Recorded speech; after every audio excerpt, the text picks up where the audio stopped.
From Atticus Finch rallying against racism to Rip Torn yelling about roast beef to his backwards walking man-child, cinema and dads go together like Gal Gadot and not being able to act.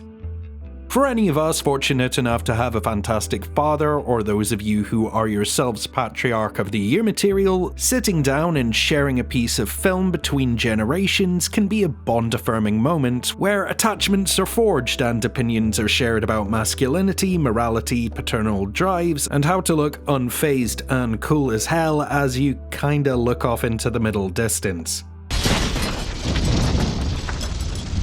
This is what Dadcore is for. It's a genre descriptor that at once feels intuitively familiar, yet vague enough to warrant some further consideration about what kind of long-form entertainment engages middle to older age men.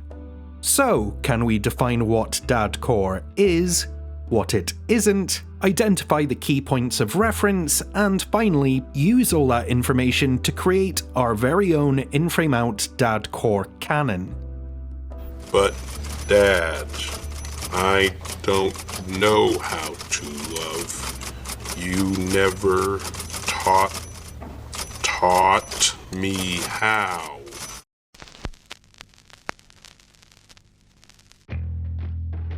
A not particularly good Vanity Fair article once tried to define Dadcore as a loose affiliation of films that skew towards themes of justice and righteousness, where masculine archetypes seek to correct personal grievances or institutional failures with unsophisticated but effective means.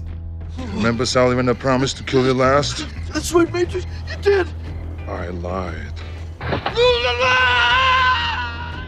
While I agree with some of that, the fantastic Movies with Mark channel on this here YouTube made a short video on this very subject, and I think he nailed a lot of what Dadcore really is.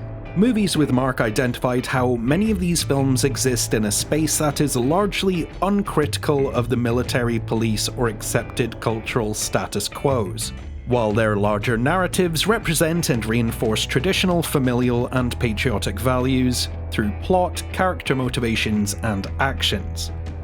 The only exception to this uncomplicated adherence to old-fashioned or how things used to be nostalgia is if the establishment are failing the salt-of-the-earth veterans, or if there is some sense of ineptitude or corruption undermining the effectiveness and sanctity of these hallowed institutions. The leadership of this government sickens me. Now, people say if you don't love America, then get the hell out. Well, I love America. From here I knuckled down, did some more research, and reached out to the world of dads via the internet, the in-frame-out patrons, my very own father and stepfather, and a few friends who appreciate a pair of comfortable slacks, all of which helped me identify 5 additional dyed-in-wool Dadcore cinema traits. 1. Professionalism and meritocracy. This usually involves detail-oriented displays of skill in a field where the protagonist must employ their repertoire of talent, craft, expertise, and hard-nosed gumption to complete a seemingly unsurmountable task, project, or endeavor. I have a very particular set of skills. Skills I have acquired over a very long career. There's something about the committed completion of a difficult, specialized job that seems to speak to the last generation of men who could pull off a mustache. 2. The underdog arc. Outnumbered, outgunned, at rock bottom, or otherwise faced with seemingly insurmountable odds, the main character must use their moxie, smarts, and force of will to achieve an aspirational goal or set right something that is wrong. All right, hey, the hospital's under new management now. Yeah, from now on, free healthcare for everybody. How's that? Oh, righteous, man. 3. Familial themes. By this I mean the building, protecting, and honouring of a family unit at great personal cost. This could be literal, like a dad stepping up to save or defend his family from attack, or more figurative, like when a sports coach or a commanding officer in a military unit tried to secure victory whilst imparting valuable wisdom along the way to their young wards. I have an opinion on this matter. Well, by all means, share it with the squad. Which leads us to our next point. 4. Father figures and life lessons. Consider a dad trying to reconnect with his kids and strengthen a parental bond where the two learn to respect and value their contributions to the world. Or alternatively, one of those movies where an older cantankerous figure teaches a hot-headed but talented young buck the ropes of a shared field. $500 says you choke right now. Why don't you take a walk, asshole? Anybody want to bet $500 the kid chokes? 5. Realism, or the illusion of realism. When I say this, I don't mean social realist cinema or slow-moving kitchen sink examinations of the minutiae and mundanity of life. I'm talking about recognizable representations of the world that the viewer can project themselves onto, filmed without an abundance of stylistic subversions or decorative distractions that pull the viewer away from the verisimilitude of the situation being shown.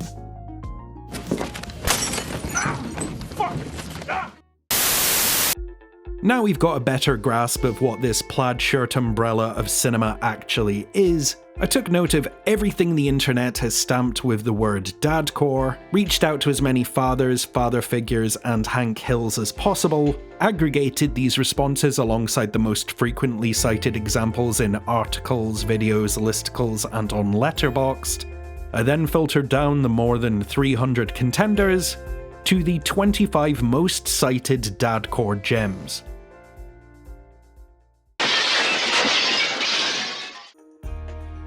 "12 Angry Men", "A Bridge Too Far", "Casino Royale", "Crimson Tide", "The Departed", "Die Hard", "Dirty Harry", "Field of Dreams", "Ford vs. Ferrari", "The Godfather", "The Good, the Bad and the Ugly", "The Guns of Navarone", "Hacksaw Ridge", "Heat", "The Hustler / The Color of Money", "The Magnificent Seven", "Master and Commander", "Rio Bravo", "Rocky", "Saving Private Ryan", "The Shawshank Redemption", "Taken", "Top Gun / Top Gun Maverick", "Unforgiven", and "The Untouchables".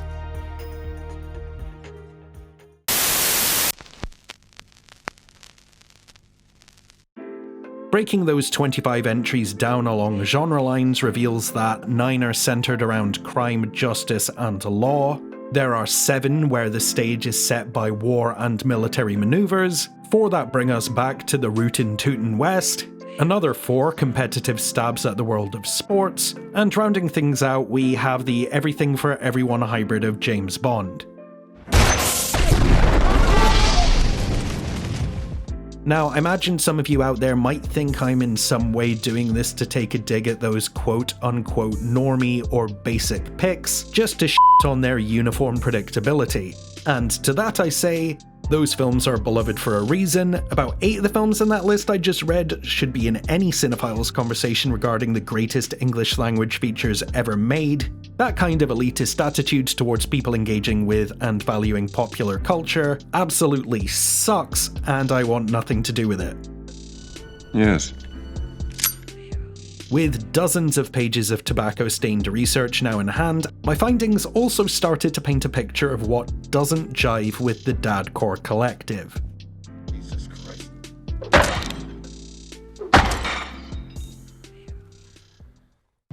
Looking at the hundreds of entries that made up my initial long list, nobody I interviewed, cited, or sourced picked a single animated feature or piece of non-English language cinema as a favourite. And only one musical made the cut because Grease is a cultural touchstone, and even the huskiest of papas has to admit that Stranded at the Drive-In is a perfect ballad.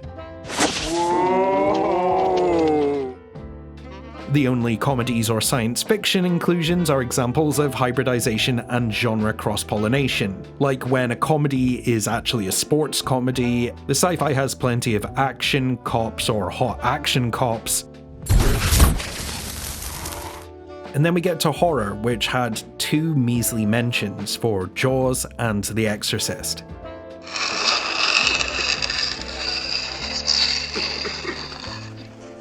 When asking specifically what turned my ever-widening stable of dads off from seeking out, sticking through, or giving a film the time of day, a pattern of things typically absent from dadcore began to emerge.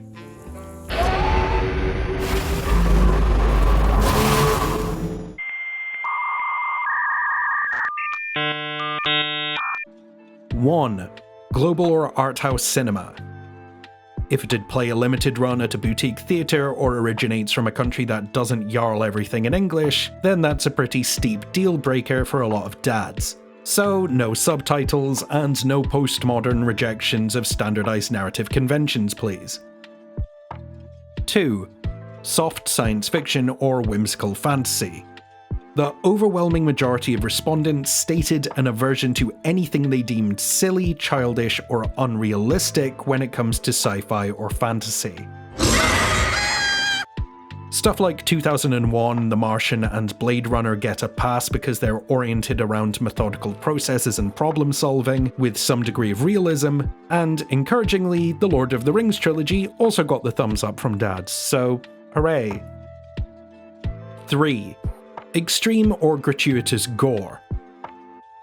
That is, unless it's used to heighten immersion and realism, which is to say, Terrifier would be a no-go, but viscera spilled on a battlefield is more than fine. 4. Sex or eroticism. If it'd make them uncomfortable watching it with another person or coax a curious throbber at an inopportune moment, then that's gonna be a no. Sex!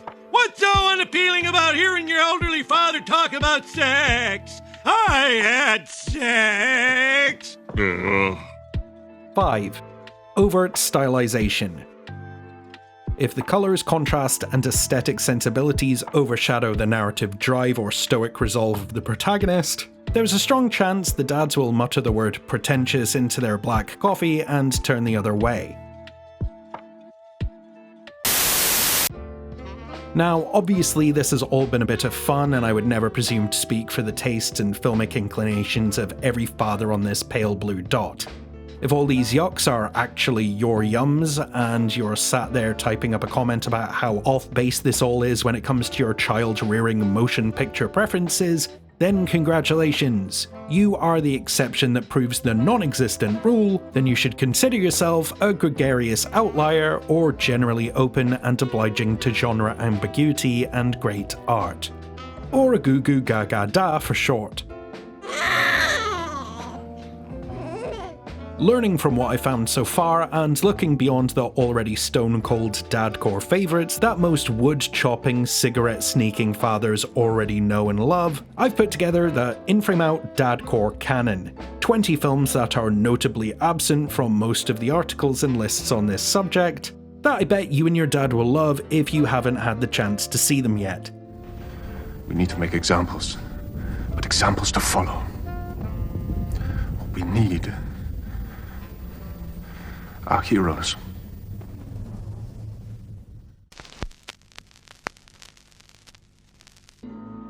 The In-Frame Out Dadcore Canon is A Bronx Tale. A coming-of-age yarn where a teenage upstart must choose the blue-collar honest life of his dad, or opt for the intoxicating criminality of a fatherly gangster. I know who you are, Sonny. I know what you're capable of, and I would never step out of line. You could ask anybody in this neighborhood who knows me. But this time you're wrong. You don't fool with a man's family. This is my son, not yours. What are you gonna do, fight me? You stay away from my son. Get out of here before I give you a fucking slap. A history of violence, where a simple act of self-defense unravels the life of a quiet man with a grotesque past. Well, why don't you ask Tom about his older brother, Richie? Ask Tom about how he tried to rip my eye out with barbed wire. and ask him, Edie, how come he's so good at killing people? Blood Diamond. Leonardo DiCaprio and Djimon Hounsou wade through the dehumanizing capitalistic dirt of the global diamond trade, the Sierra Leone Civil War, and the cost of complicity in this sprawling thriller. Supply and demand. You control the supply and you keep the demand high. Agreed. Good.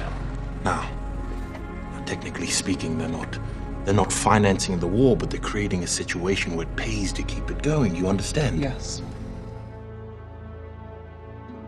Enemy at the Gates.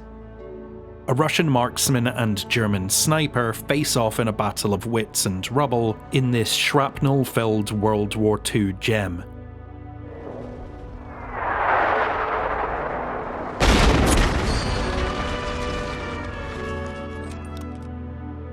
Failsafe. Adapted from the same source material as Dr. Strangelove, and in my opinion the better film, there's no room for laughter in one of the most teeth-grindingly tense and engaging thrillers ever conceived. We've got 4 questions to answer, not a hell of a lot of time. First, what happened? Second, what do we do about it? Third, what are the Russians going to think of all this? And fourth, what are they going to do about it? Friday Night Lights. American football comes up against the toxicity of legacy in this exhilarating story of sports, fraternity, and small-town politics. It's real simple. You got 2 more quarters and that's it. Now, most of you have been playing this game for 10 years. You got 2 more quarters, and after that, most of you will never play this game again as long as you live. Gone Baby Gone. A private detective is swallowed by the stink of corruption and moral uncertainty as he endeavours to find an abducted little girl. Shout out to my dad, who I know is watching, because he had to turn this off because they said the words f*** and c*** far too much for his tastes. Don't you f***ing yell at her, Lionel. You ain't her father. F*** you, Lionel. Hamburger Hill. The Vietnam War is shown here without a hint of Hollywood valorizing, in this Sisyphean struggle against a conflict without meaning and seemingly without end. Hold it up! They're firing at our own people! Hold it up!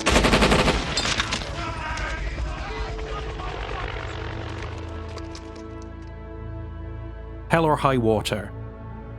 A pair of small-time robbers are pursued by 2 grizzled rangers across the Texas plains in this gritty, darkly comedic, and suspenseful platonic ideal of a neo-western. 1s, 5s, 10s, 20s, no hundreds, no bundles. You boys robbing the bank? Shut up! Your hands on the counter. On the counter! Yes. That's it, come on. That's crazy. Y'all ain't even Mexicans. Inside Man. Denzel Washington tries to ensnare a meticulous crew of seasoned professionals as they plunder a bank in broad daylight. They shut me down here. They said stay away. If you come near the bank, you'll throw out 2 dead bodies. Who said this? Who? I don't know who. The guy with the big f***ing gun. All right, That's who. let's go. Michael Clayton. One of the most above-reproach screenplays of the 21st century, and career-best performances from George Clooney, Tilda Swinton, and Tom Wilkinson make this a near-flawlessly constructed legal thriller.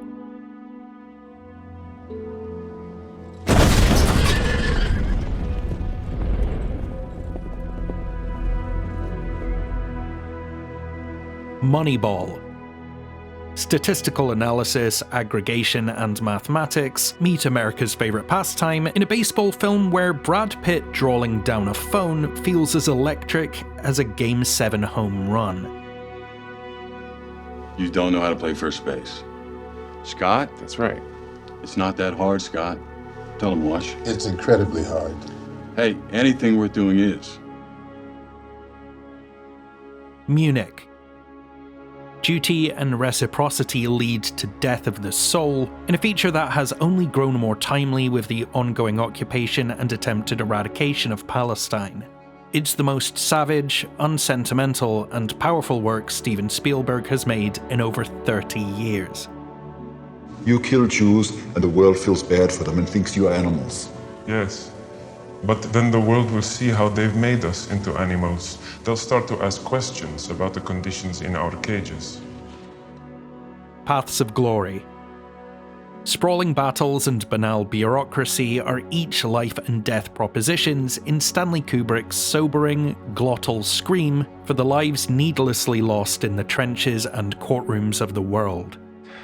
I'm going to have 10 men from each company in your regiment tried under penalty of death for cowardice.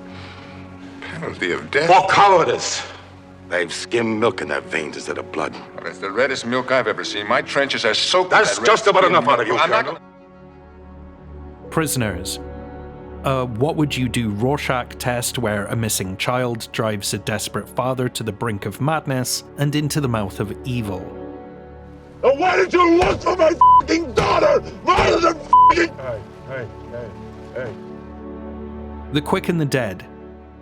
Sam Raimi's woefully underrated western about an eccentric assortment of gunslingers who enter into a quick draw contest against Gene Hackman's lightning-fast outlaw-turned-crooked mayor is front-to-back brilliant and has maybe one of the finest casts assembled in my lifetime.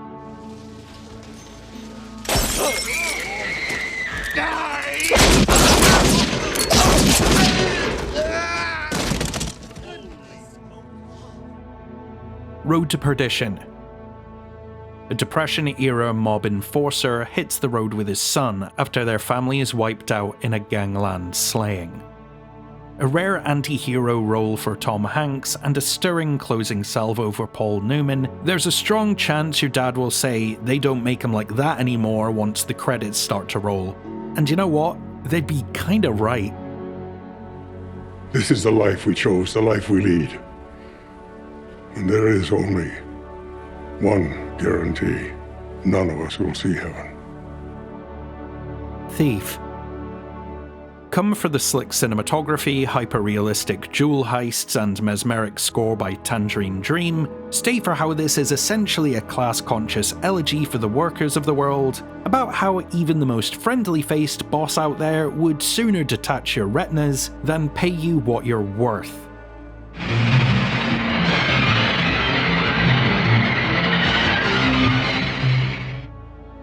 The Three Burials of Melquiades Estrada.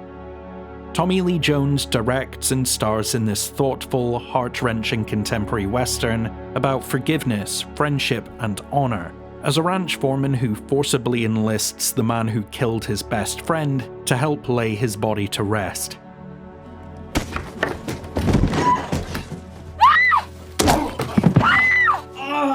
You scream again, I'll kill you. Triple Frontier. A group of US Army Delta Force operators plan and execute the perfect robbery against a South American drug lord, only to learn that the best laid plans can spiral out of control with even the smallest of oversights. Our dad used to say when it's raining means God didn't need us in church today. He also said you go to heaven for the climb and hell for the company. Actually, I think Mark Twain said that. All right, keep the radio clear. Let's stay awake here. That was the In-Frame Out Dadcore Canon. Now I'm gonna hand the reins over to you. If you hit up the comments below with your favourite Dadcore favourites, I will honour those inclusions in a brand new In-Frame Out Community Dadcore Compendium over on Letterboxd. You'll find that link right below this video in the description, and I will continue to update it as long as y'all keep sharing what speaks to the fatherly heart of you. Daddy, would you like some sausage? Sausages! Together we can make a library for anyone out there who values their dad, is a dad, or has the same affection for these types of movies as I most passionately and lovingly do.